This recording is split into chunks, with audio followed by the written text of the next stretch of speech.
Earlier today, the Labor Department released the May jobs report, and despite some positive signs, the legacy media has been forced to acknowledge the conflict between the rosy numbers that are reported by employers and the more sobering report that's coming from U.S. households. These conflicting pictures could possibly be squared by recognizing a reality that most mainstream economists refuse to acknowledge, and that is the labor force is expanded because a sizable portion of the jobs added have gone to illegal migrants. With more American families living paycheck to paycheck, does that explain possibly the disconnect? Well, joining me now to discuss this is Congressman Estes. He serves on the Budget Committee as well as the powerful Ways and Means Committee. He represents the 4th Congressional District of Kansas. Congressman Estes, always great to see you. Welcome back to Washington Watch.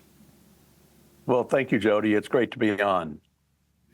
All right, well, let's hit this jobs report. The economists are now acknowledging that the report from U.S. employers, frankly, is in conflict with what working families are telling them. Let me have your input on all this. Yeah, you highlighted a couple of things that really stood out in the jobs report. Part of it is it's just this gap between metrics that they've used for decades to actually compare what's going on, and both from looking at a household survey as well as looking at payroll numbers. And this growing gap between that probably does reflect that there's some illegal immigrants that are actually taking physical jobs, and as a result, that's having an impact on what you would think that would be jobs and income and wages to help with the living expenses of Americans. And the other thing that's really concerning a little bit about me in that jobs report, or concerning for me, is that the workforce participation calculation has dropped, and the unemployment rate has ticked up in looking at that. And so I think there's some issues out there. It may reflect why Americans across the country are feeling the pain from Bidenomics, whereas President Biden is sitting in his office and saying Bidenomics is a great thing. Yeah, and the American people are having a hard time swallowing that pill. I wanted to play a clip for you. During the Ways and Means Committee hearing this week, the director of the Congressional Budget Office said that the immigration surge is going to result in some $1 trillion in revenue over the next 5 years or so.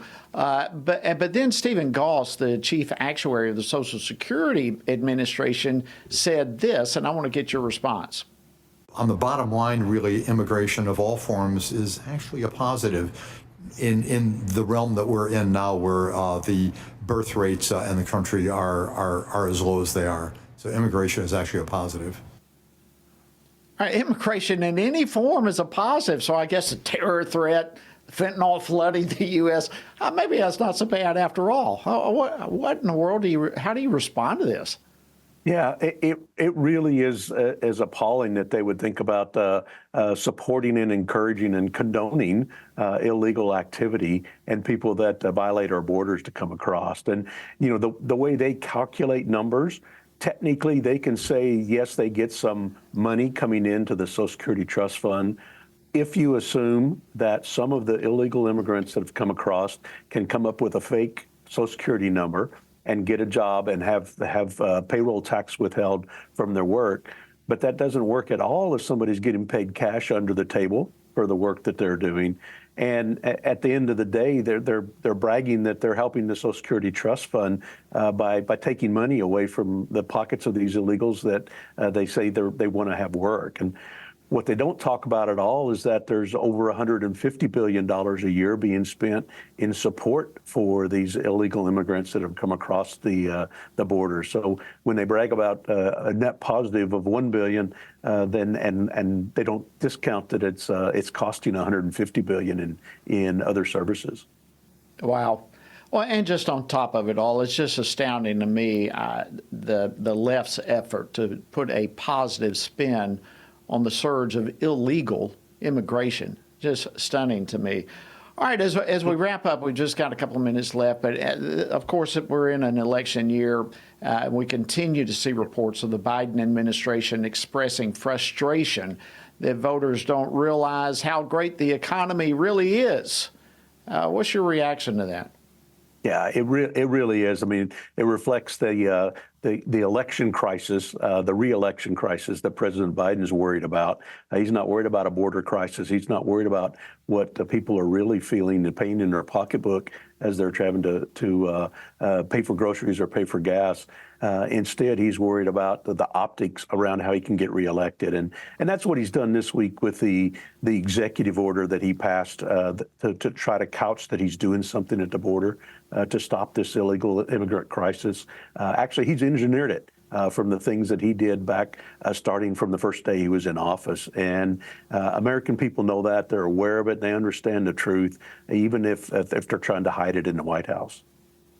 Well, I think you hit it right on the head. Optics, political optics, and to me, it just continues to be astounding as well as shameful how politics interferes with that which is in the best interest of the country and the American people. Thank you, Congressman Ron Estes. It's always great to have you. Hope you have a wonderful weekend. All right, great. Thank you, Jody.